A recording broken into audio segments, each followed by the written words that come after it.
Okay बेटा, welcome back again and good morning to all of you. ठीक है, आज हम लोग बात करते हैं हमारे next topic RBSC Hindi medium के बारे में। हम लोग बात कर रहे थे, चैप्टर नंबर 2 आप लोगों का चल रहा था। टॉपिक क्या है? नरयुग्मकोद्भिद की संरचनाएं परिवर्तन। सबसे पहली बात आती है कि संरचना क्या होता है। ठीक है ना, सबसे पहली बात क्या आती है कि संरचना क्या होती है। संरचना का मतलब कि वो चीज किस किस चीज से बनी हुई है, वो चीज किस किस से बनी हुई है। ठीक है, अब बात करें परिवर्तन की, तो परिवर्तन मतलब कि वो डेवलप किस किस तरीके से हो रहा है, क्या क्या चीजें उसके अंदर, क्या क्या उसके इंग्रेडिएंट है, वो क्या क्या चीजें बना रही हैं। ठीक है, तो कल की अगर मैं थोड़ी सी आप लोगों को इससे पहले वाली वीडियो को रिकॉल कराऊं, इससे पहले वाली वीडियो को मैं आप लोगों को तैयार कराऊं या उसको याद कराऊं, तो मैंने आपको नरयुग्मकोद्भिद जो है आपका परागकण जो है, क्या है आप लोगों का परागकण। अब परागकण क्या है हमारा? नरयुग्मकोद्भिद है। क्या है ये? नरयुग्मकोद्भिद है। आई बात समझ में? अब ये परागकण जो है नरयुग्मकोद्भिद है, इसकी संरचना के बारे में हम लोग कल पढ़ रहे थे। ठीक है, या इससे पहले वाली वीडियो के अंदर मैंने आप लोगों को रिप्रेजेंट किया था। एक्चुअल थिंग इज दैट कि ये होता क्या है। The main thing is that, main thing ये कि होता क्या है, किस तरीके से ये डेवलप होता है। राइट, अब मैं बात करूं कि जो आप लोगों का पॉलन ग्रेन है, एक तो इसकी साइज जो बहुत लो होती है, यानी कि बहुत छोटे साइज का होता है, पहली बात। सेकेंड थिंग इज दैट कि साइज बहुत छोटा होने के साथ साथ क्या होता है कि जेन्युइनली बेटा अगर हम लोग बात करें, इट इज अ बाइमेम्ब्रेन, यानी कि द्विआवरणीय संरचना है। बाइमेम्ब्रेन यानी कि द्विआवरणीय। कई बार प्रश्न आता है कि ये कैसा है। आप लोग अगर बोर्ड के लेवल की तैयारी करते हो it is well and good, लेकिन अगर हम लोग बात करेंगे नीट के लेवल की, हम लोग बात करेंगे नीट के लेवल की, द्विआवरणीय। द्विआवरणीय मतलब इसके चारों तरफ कितने घेरे पाए जाते हैं? 2। ओके, बाहर वाले घेरे को आप लोग बोलते हैं बाह्य चोल। बाह्य चोल, चोल मतलब आवरण, चोल मतलब चोला या फिर घेरा। बाह्य चोल, चोल मतलब चोला या फिर घेरा, आवरण। ओके, और अंदर वाले को आप लोग बोलते हो अंत्यचोल, यानी कि अंदर वाला घेरा। ठीक है, बाह्य चोल की क्या है, सुनना मेरी बात। बाह्य चोल जो है वो क्या है? वो असतत है। असतत मतलब लगातार नहीं है, डिसकंटिन्यूअस है। डिसकंटिन्यूअस है कैसे भाई? हमें पता है कि बाह्य चोल के अंदर छोटे छोटे 1 से 3 छेद होते हैं। देखो ये रहे। ठीक है, बाह्य चोल के अंदर छोटे छोटे क्या हैं? छेद हैं। इन छेदों को आप लोग क्या बोलते हो? जनन छिद्र बोलते हो। हम लोगों ने इससे पहले पढ़ लिया कि ये छिद्र क्या कहलाते हैं? ये छिद्र जनन छिद्र कहलाते हैं, हमने पढ़ लिया। फिर हमने ये भी पढ़ा था कि बाह्य चोल जो है, बेटा मैं कल वाला रिपीट कर रहा हूं क्योंकि कल वाला रिपीट करने से हम लोग आज वाला अच्छे से समझ सकेंगे। ठीक है, यानी इससे पहले वाली वीडियो के अंदर हम लोगों ने जो पढ़ा था, हम लोग दोनों को कंबाइन करके चलेंगे आज। आपके माइंड में क्वेश्चन आ रहा होगा कि सर आप इतना स्लो क्यों चल रहे हैं? क्योंकि एक बार अगर माइंड में कंसेप्ट क्लियर हो गया ना बुक का, तो उसके बाद आगे कभी प्रॉब्लम नहीं आएगी। ओके, तो ये क्या करें कि बाह्य चोल है, बाह्य चोल जो है वो असतत आवरण है, डिसकंटिन्यूअस है, यानी कि लगातार नहीं है। क्यों लगातार नहीं है? क्योंकि इसमें 2 से 3 क्या पाए जाते हैं? छिद्र पाए जाते हैं। 2 से 3 क्या पाए जाते हैं? छिद्र पाए जाते हैं, जिन्हें आप लोग क्या बोलते हो? जनन छिद्र बोलते हो। जिन्हें हम लोग क्या बोलते हैं? जनन छिद्र। ठीक है, फिर मैंने ये बताया था आप लोगों को कि बाह्य चोल जो है कठोर आवरण है। क्या है? कठोर। क्यों कठोर आवरण है? क्योंकि इसके अंदर एक प्रतिरोधी पदार्थ स्पोरोपोलेनिन क्या पाया जाता है? स्पोरोपोलेनिन। ये क्या है? प्रतिरोधी पदार्थ है। अब नया शब्द सर, प्रतिरोधी क्या होता है? प्रतिरोधी मतलब कि इसके ऊपर किसी का भी कोई भी इंपैक्ट नहीं पड़ता, कोई भी इसके ऊपर इसका किसी का भी कोई भी प्रभाव नहीं पड़ता। जैसे आप लोगों का तापमान हो गया, कोई भी रसायन हो गया, ह्यूमिडिटी हो गई, इनका कोई भी इंपैक्ट नहीं पड़ता है। तो फिर अब ठीक है सर, इंपैक्ट तो नहीं पड़ रहा है। दूसरी बात, तो और क्या प्रोवाइड करा रहे हैं? इसके कारण जो परागकण है वो कई वर्षों तक ये क्वेश्चन आ चुका है बेटा, ये लंबे समय तक वो किसमें? अवशेष के रूप में रहते हैं। लंबे समय तक किसके रूप में रहते हैं? वो अवशेष के रूप में रहते हैं। किसमें रहते हैं लंबे समय तक बेटा? वो अवशेष के रूप में रहते हैं। समझ में आया? समझ में आया कि स्पोरोपोलेनिन के कारण ही परागकण जो है वो लंबे समय तक अवशेष के रूप में रहते हैं। यानी कि अगर परागकण गिर भी गया तो वो जर्मिनेट नहीं हुआ, तो वो लंबे समय तक वैसा ही पड़ा रहेगा और आप उसको स्टोर करके भी रख सकते हो। What it? Second thing is there कि अगर हम लोग बात करें परागकणों के बाद में, हम लोग बात करें कि ये अब इसका अंदर वाला आवरण जो होता है वो क्या होता है? अंदर वाले आवरण को आप लोग इंटाइन बोलते हो, अंत्यचोल बोलते हो। ये एक पतला लचीला आवरण है, हमें पता है। ठीक है ना, किससे बना रहता है? ये बनता है बेटा आपका पेक्टोसेलुलोज। अब ये पेक्टोसेलुलोज क्या है? सर आप थोड़ा इंग्लिश लिखते हो बेटा, थोड़ा सा इंग्लिश यूज किया करो, अच्छा है। ठीक है, पेक्टोसेलुलोज जो है कॉम्बिनेशन है किसका? पेक्टिन प्लस में सेल्यूलोज का। किसका कॉम्बिनेशन है? पेक्टिन प्लस में सेल्यूलोज का। काफी बच्चों मतलब कुछ बच्चों के कमेंट्स आए थे कि सर इसके पीडीएफ नोट्स कैसे पढ़ेंगे। आप लोगों की बुक जो है एनसीईआरटी है, चाहे आप लोगों का ये है आरबीएससी का है, ये बुक आपके अपने आप में एक नोट्स ही है बेटा। मैं तो कहता हूँ नोट्स जो है वो एक लिमिटेड ज्ञान होता है, क्योंकि टीचर भी क्या है कि नोट्स में से काट छाट के करवाता है वो बुक में से। बेटर है बुक पढ़ो अगर लाइफ में कुछ अच्छा करना है तो, ठीक है। लाइफ में कुछ अगर अच्छा करना है तो बेटर क्या है कि आप लोग क्या पढ़ो, बुक पढ़ो, ठीक है। बुक में सब कुछ लिखा हुआ है, जो मैं बता रहा हूँ बुक में लिखा हुआ है ही। आई बात समझ में? पेक्टोसेलुलोज। अदरवाइज आप अपने कॉन्टेक्ट हमारे चैनल पे भेजिए, ठीक है, हम आप लोगों को नोट्स उसके ऊपर व्हाट्सएप कर दिया करेंगे। ओके, सेकंड थिंग इज है कि ये क्या है, पेक्टोसेलुलोज से मिलकर बना है। पेक्टोसेलुलोज मतलब पेक्टिन और सेलुलोज का कॉम्बिनेशन है, ठीक है। अच्छा, इंटाइन का क्या काम है? ये लचीला है। लचीला है तो क्या है, ये जनन छिद्रों से बाहर आकर पराग नली का निर्माण करता है। आगे हम लोग बात करेंगे पराग नली का निर्माण क्या होता है, किस तरीके से होता है, ठीक है। ये हो गया। फिर क्या बोल रहा है कि इस परागकण के अंदर एक केंद्रक होता है। क्या होता है? केंद्रक। क्या होता है बेटा? केंद्रक। और इसमें रसदानियां पाई जाती हैं। रसदानियों का क्या काम है? रसदानियां जो है वो नॉर्मली खाद्य पदार्थों का संग्रहण करने के काम में आती है। नॉर्मली खाद्य पदार्थों का संग्रहण करने के काम में आती है। खाद्य पदार्थों का संग्रहण करने के काम में आती है। रसदानियां क्या काम आती है बेटा? खाद्य पदार्थों का संग्रहण करने के काम में आती है। आई बात समझ में? फिर हम लोग बात करें कि परागकण के अंदर, अब सुनना मेरी बात, कई बार क्वेश्चन आता है, कई बार क्वेश्चन आता है। इसका केंद्रक जो है ये दो भागों में विभक्त हो जाता है, यानी कि दो तरह की कोशिकाएं बनाता है। अब ये केंद्रक में विभाजन हो गया। कौन सा विभाजन होगा केंद्रक के अंदर? याद रखना, कई बार क्वेश्चन आता है केंद्रक में कौन सा विभाजन होता है? परिवर्तन के समय समसूत्री विभाजन। क्यों? क्योंकि अर्धसूत्री तो पहले हो चुका। समसूत्री विभाजन के द्वारा ये एक बड़ी कोशिका, सुनिएगा मेरी बात, समसूत्री विभाजन के द्वारा एक बड़ी कोशिका, कायिक कोशिका और दूसरी होती है जनन कोशिका, इन दोनों का निर्माण कर लेता है। क्वेश्चन इंपॉर्टेंट है कि किस विभाजन के द्वारा ये निर्माण करता है? ये निर्माण करता है बेटा समसूत्री विभाजन के द्वारा। कितनी कोशिकाएं बनती है? दो कोशिकाएं बनती है, कायिक कोशिका और जनन कोशिका। कायिक कोशिका और जनन कोशिका। आई बात समझ में? आई बात समझ में? अच्छा, कायिक कोशिका और जनन कोशिका को बनने के लिए कितने केंद्रक चाहिए? अब ये सपोज दैट कि एक केंद्रक है, सपोज दैट एक केंद्रक है, इस केंद्रक में समसूत्री विभाजन हुआ तो कायिक कोशिका के केंद्रक को तो आप लोग बोलते हो कायिक केंद्रक। क्या बोलते हो? कायिक केंद्रक। और इसको आप लोग बोलते हो क्या? जनन केंद्रक। क्या बोलते हो आप लोग? जनन केंद्रक। समझ में आया? समझ में आया कि कायिक कोशिका के अंदर या केंद्रक के अंदर जब समसूत्री विभाजन होता है तो दो केंद्रक बनते हैं। कौन कौन से? बड़ी साइज वाला जो होता है वो होता है कायिक केंद्रक, और दूसरा जो होता है वो क्या कहलाता है? दूसरा क्या कहलाता है? जनन केंद्रक। ठीक है, जनन केंद्रक। अच्छा, अब क्या होगा? कोशिकाएं कैसे बनेंगी? कई बार क्वेश्चन आता है कि सर आपने कोशिकाओं का नाम तो ले लिया, कोशिकाएं बनती किस तरीके से? तो जो जनन केंद्रक है वो अपने चारों तरफ थोड़ा सा, याद रखिएगा, याद रखिएगा, इंपॉर्टेंट क्वेश्चन दोनों में, इंपॉर्टेंट है दोनों के अंदर। जनन केंद्रक जो है, ये वाला जनन केंद्रक है, ये अपने चारों तरफ थोड़ा सा मतलब स्मॉल अमाउंट के अंदर, इसके पास में अमाउंट बिल्कुल कम होगा, स्मॉल अमाउंट के अंदर साइटोप्लाज्म यानी कि कोशिका द्रव जो है, कोशिका द्रव क्या है? या तो नगण्य है, यानी या तो बिल्कुल नहीं है या फिर थोड़ा सा है। ठीक है ना? थोड़ा सा कोशिका द्रव इकट्ठा करके छोटी कोशिका बनाता है, जिसे आप लोग क्या बोलते हो? जनन कोशिका। जिसे आप लोग क्या बोलते हो? जनन कोशिका। जिसे हम लोग क्या बोलते हैं? जनन कोशिका। राइट। अब ये जनन कोशिका, क्वेश्चन आता है कई बार कि किस आकार की होती है? जनन कोशिका जो है वो लेंस के आकार की होती है। जनन कोशिका क्या होती है? लेंस के आकार की होती है। ठीक है, लेंस देखा है आंखों का, ये लेंस के आकार की या पुतली के आकार की होती है। आई बात समझ में? समझ में आया? समझ में आया? अब फिर क्या लिखा है कि शुरुआत में देखो क्या है भाई, दो कोशिकाएं बनी, पहली बड़ी कायिक कोशिका है, दूसरी क्या है कि जनन कोशिका है। अब क्या होगा वो सुनिएगा।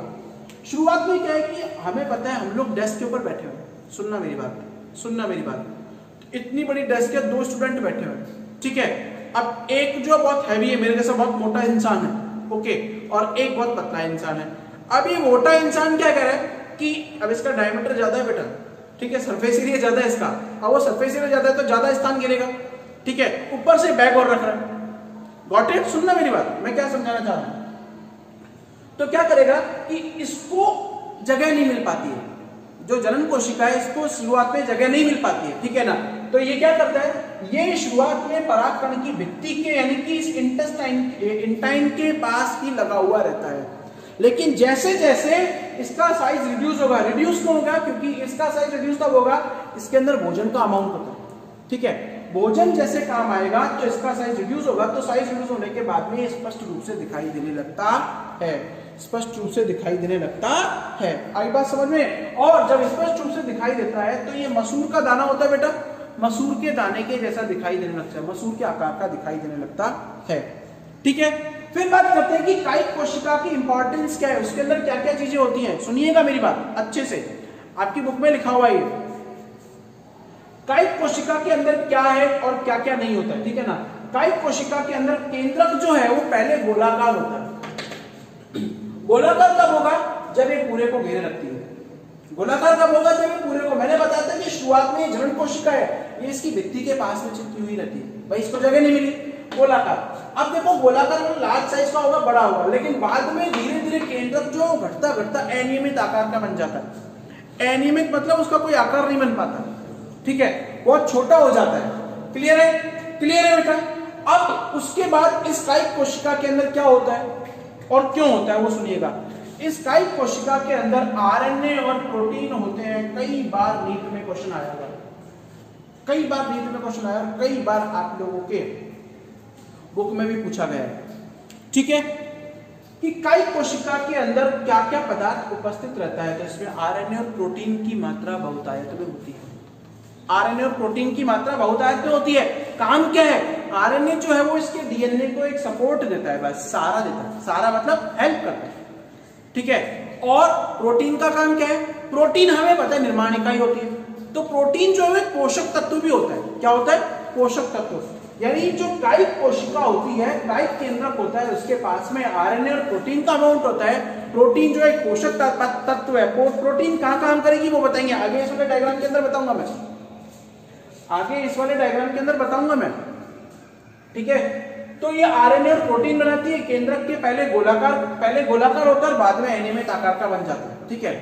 जनन कोशिका की बात करें तो जनन कोशिका जो है ये आकार में छोटी, दोनों में अंतर मैं बता रहा हूं साथ साथ, आकार में छोटी होती है, ठीक है। और शुरुआत में ये क्या है कि जब परागकोश की भित्ति से निकलेगी तो ये पहले तो गोलाकार होती है और उसके बाद ये भी मसूर के दाने के आकार की बन जाती है, ठीक है, ठीक है। और दूसरी बात अगर हम लोग बात करें कि जब ये इसकी दीवार से निकली गोलाकार और उसके बाद ये क्या है, एक लंबी पतली धागे के, मसूर के दाने में भी नहीं आती है, लंबे पतले धागे के रूप में आ जाती है, लंबे पतले धागे के रूप में आ जाती है, ठीक है। इसके पास क्या होता है, जनन केंद्रक होता है, सुनना मेरी बात, जनन केंद्रक होता है। और दूसरी बात, इस कोशिका में क्या होता है, कोशिका द्रव का अभाव पाया जाता है। अगर होगा भी तो ना के बराबर होगा, होगा भी तो किसके बराबर होगा, ना के बराबर होगा, ठीक है, होगा भी तो किसके बराबर होगा, ना के बराबर होगा। क्लियर है, क्लियर है बेटा।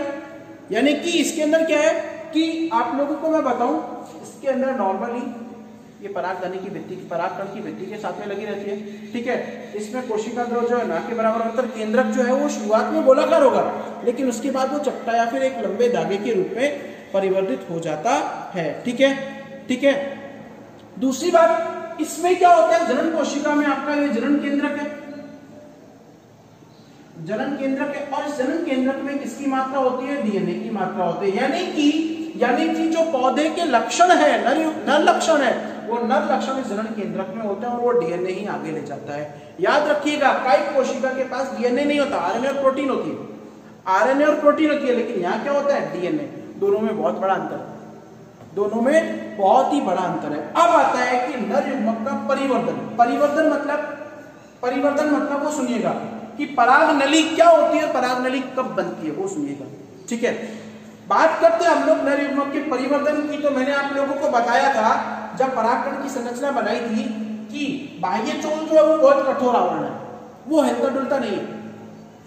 जब पराग नली बनती है तो अंतर चोल जो है इन जनन छिद्रों से इस तरीके से बाहर निकल जाता है। जनन छिद्र वो अंतर चोल जो वो लचीला आवरण है, और वो क्या है, जनन छिद्र से बाहर निकलकर इस तरीके से पराग नलिका का निर्माण करता है। ठीक है, अब किस तरीके से होगी वो सुनिएगा, वो सुनिएगा। नॉर्मली क्या बताएं हम लोग आपको कि जब कई बार क्वेश्चन आता है कि पराग नलिका का निर्माण कब होता है, 90% पौधों के अंदर, 90% पादपों के अंदर, सुनिएगा सुनिएगा सुनिएगा, बहुत इंपॉर्टेंट है बेटा, ध्यान से देखिएगा, 90% पादपों में पराग नली जो है, इस पराग नली का निर्माण परागण के पश्चात होता है, परागण के पश्चात होता है। ठीक है, लेकिन शेष 10% पौधों जैसे आपका कुल्फा, कुल्फा आपके बुक में उदाहरण दिया हुआ है, बंदरवाटी, बंदरवाटी, ये दो पौधे हैं, इन दोनों पौधों का उदाहरण दिया है। इनमें परागण की क्रिया के पहले ही पराग कणों का जर्मिनेशन यानी कि पराग नलिका का निर्माण होना शुरू हो जाता है। अब एक वर्ड हम लोगों ने पढ़ा परागण, अभी एक नया शब्द देखा हम लोगों ने, क्या, परागण। यहां पर लिख रहा हूं मैं परागण, हालांकि इसका इससे अभी कोई मतलब नहीं है, नया टॉपिक आएगा, ये नया टॉपिक आएगा, तो अभी आप लोग दिमाग के ऊपर ज्यादा जोर मत डालिएगा कि परागण क्या है। सर नए नए शब्द लिखते जा रहे हैं, हम लोग के दिमाग के ऊपर जाते जा रहे हैं। हम लोगों को तो अभी यही पढ़ना है कि इसके अंदर क्या हो रहा है क्या नहीं हो रहा। डायग्राम अगर एक बार अच्छे से समझ में आ गया तो जिंदगी में कहीं पीछे नहीं रह सकते, क्योंकि साइंस बायोलॉजी जो है वो डायग्राम के ऊपर ही खेलती है पूरी की पूरी, वो कंप्लीट बायोलॉजी जो है वो डायग्राम के ऊपर खेलती है, राइट। परागण, परागण की अगर मैं डेफिनेशन लूं तो पराग कणों का दो शब्दों से मिलकर बना हुआ है, या फिर पराग कणों का स्थानांतरण,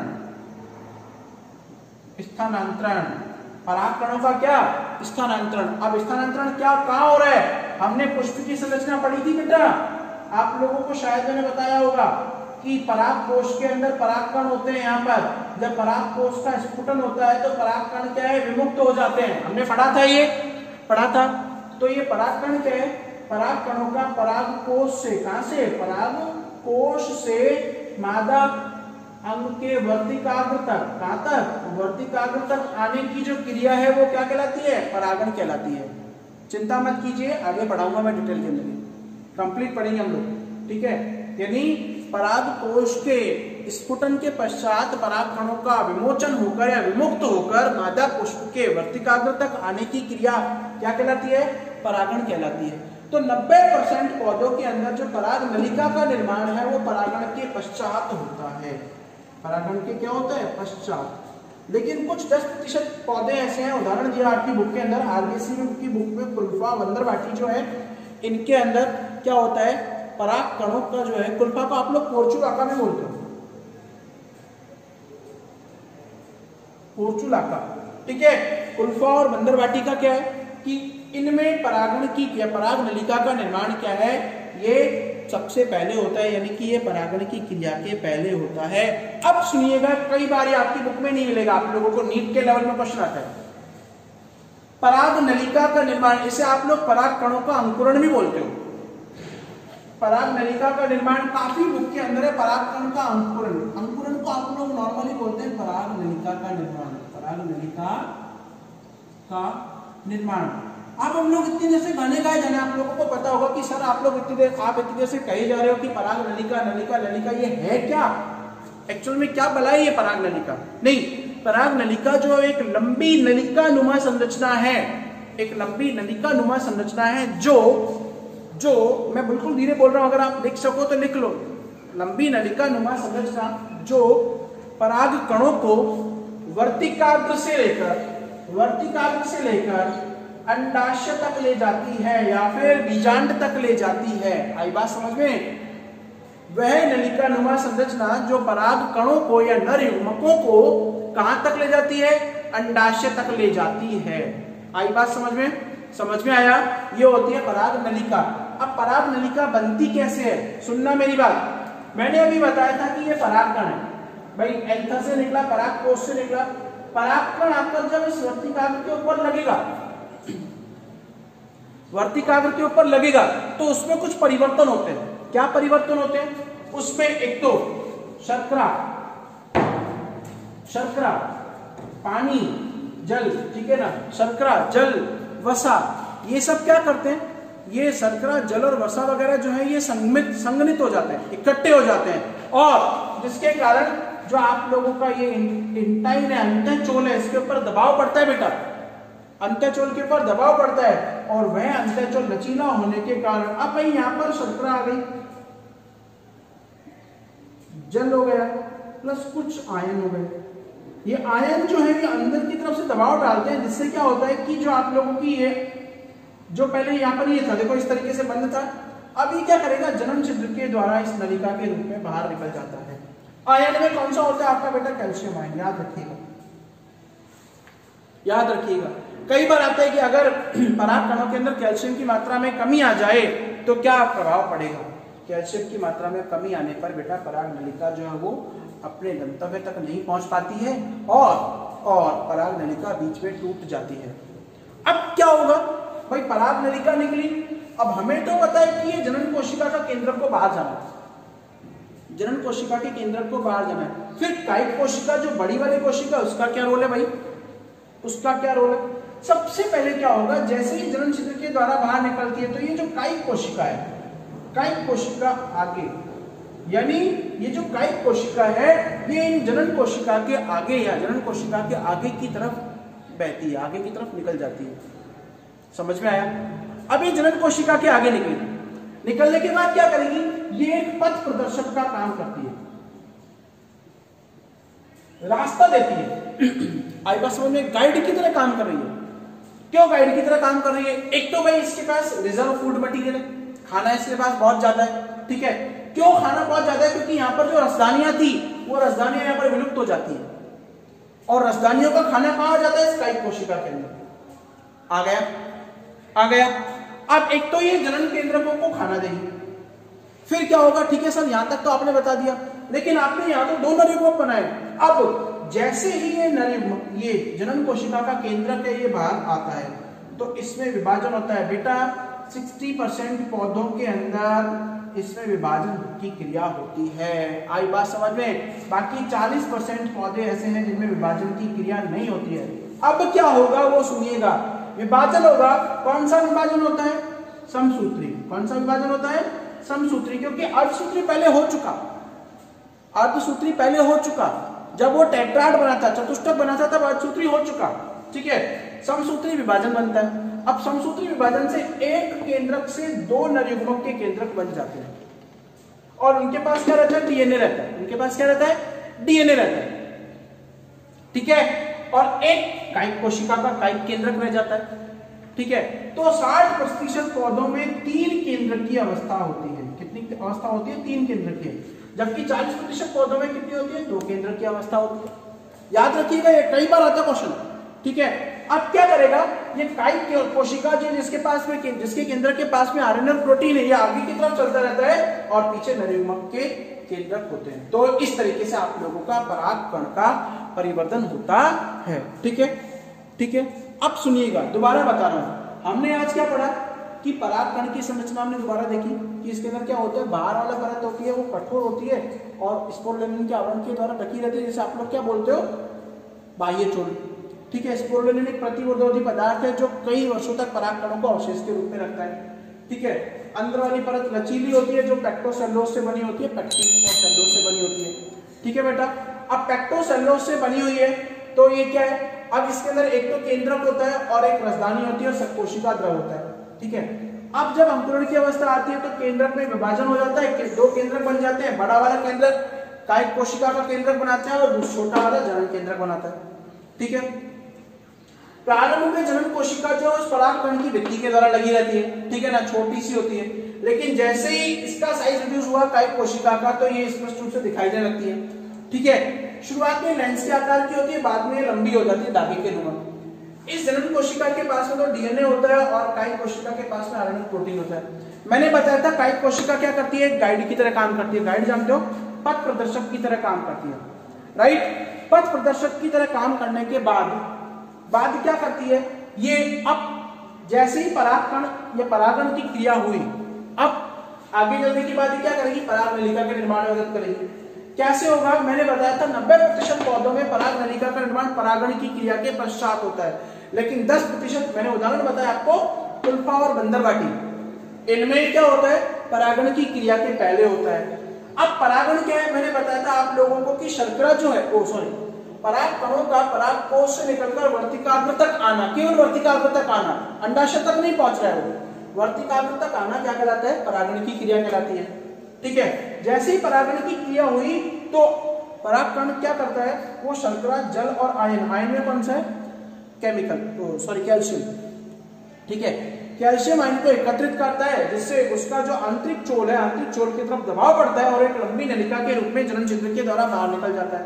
ठीक है, अब जैसे ही जनन छिद्र के द्वारा बाहर निकलेगा, आगे कायिक कोशिका का केंद्रक होता है जिसके पास आरएनए, प्रोटीन और रिजर्व फूड मटेरियल होता है, वो एक गाइड की तरह काम करता है। जबकि बाद में नरयुग्मक होता है, नरयुग्मक जो परिणत विभाजन मतलब लगातार समसूत्री विभाजन के द्वारा दो नर केंद्रक बनाता है और ये दोनों नर केंद्रक आगे चलकर किसमें, यानी कि फर्टिलाइजेशन की क्रिया करते हैं, यानी कि क्या करते हैं, युग्मक स्थानांतरण या फिर युग्मक संलयन की क्रिया के द्वारा जाइगोट का निर्माण करते हैं। धन्यवाद।